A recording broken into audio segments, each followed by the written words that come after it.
The bell had just rung when the students at Ridgeway High froze in stunned silence. The new teacher stood before them, clutching the torn fabric of her blouse, humiliation burning on her face. The laughter of three notorious bullies echoed through the room, loud, cruel, and heartless, but no one expected what would happen next, because that weak teacher had a past none of them could even imagine. And within the next hour, those same bullies who mocked her would be the ones begging for forgiveness. On their knees, the morning sunlight cut through the classroom blinds as Ms. Alina Reyes stood nervously in front of her new students. It was her first day teaching at Ridgeway High, a school known not for academics, but for its troublemakers. At 28, Alina carried herself with quiet grace. Her clothes were simple, her tone soft, and her smile warm, yet behind her calm eyes lived a story of deep pain. She wasn't here just to teach English. She was here to rebuild her life. Her past was something she never shared. A tragedy had forced her to leave her old life behind. Her husband, a soldier, had died in an ambush overseas, leaving her shattered.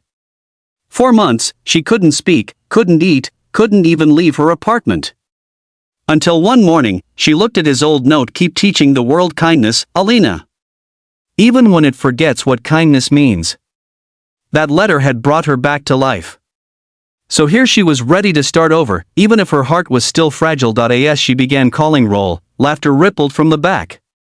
A tall boy with tattoos under his sleeve, Derek, the school's resident troublemaker, leaned back in his chair with a mocking grin.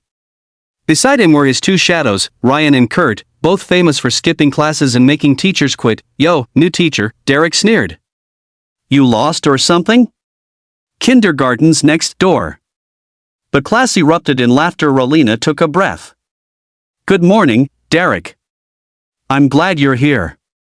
Let's start with roll call." Before she could finish, Ryan snapped a rubber band at her. It hit her sleeve, and she flinched. The class roared again. Still, she didn't yell. She didn't punish, she simply said, "I hope we can start this year with respect. You'll find I'm not easy to push around." That only fueled their cruelty. They weren't used to calm voices, they thrived on reactions. By the third day, their taunts grew bolder. They'd drawn caricatures of her on the whiteboard, mocked her accent, and even stole her teaching notes, but Alina never cracked, until that Friday morning, when everything changed. During roll call, Derek made a cruel bet with his friends. "Watch this," he whispered. "Let's see how long before she quits like the last one." He stood up, pretending to answer her question, then tugged at the sleeve of her blouse as she passed by his desk. It ripped cleanly down. The seam of the room fell silent. The sound of the tear was loud enough to echo. Alina froze, clutching her shirt to her chest, eyes wide with shock. Her face burned with humiliation. Every student sat still, no one laughed this time. Even the bullies didn't expect it to go that far. "Ms. Reyes," Derek began, but she didn't say a word. She just walked out of the classroom, silent. The principal called her in, but Alina refused to press charges. "I don't want them expelled," she said softly. "I just want them to learn what real strength looks like." No one understood what she meant, but they soon would. That afternoon, an announcement went out: all seniors were to report to the gym for a special physical education session with a guest instructor. When the students entered, they froze. Standing in the center of the gym, in full tactical fitness gear, was Ms. Reyes, the same teacher they had mocked hours ago, the same woman they thought was weak.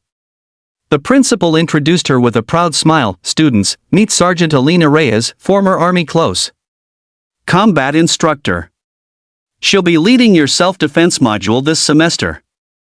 Every jaw in the room dropped, even Derek's smug grin vanished. The room buzzed with disbelief. Ryan whispered to Derek, "No way. That's her?" Kurt gulped. She's military?" Ms. Reyes turned toward them, her voice calm but sharp. "All right, class. Let's see what you've got. Who wants to volunteer first?" No one moved. She gave a faint smile. "Derek, maybe you? You're confident. I like that." The entire gym turned toward him. He stood slowly, trying to laugh it off. Sure, why not?" He walked to the mat, trying to act brave. "Go easy on me, teach." Alina nodded.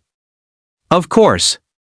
Within seconds, she demonstrated a defensive grab, a simple move using Derek's own strength against him. In one swift motion, she twisted his arm and flipped him clean over her shoulder. The entire class gasped. Derek landed safely, but the shock on his face said everything. Ms. Reyes extended a hand, helping him up. "That's how strength works," she said softly. It's not about hurting others. It's about protecting what matters. Then she looked around at the others. I know some of you are angry at the world. You hide it behind jokes, cruelty, and pride. I used to train soldiers who did the same.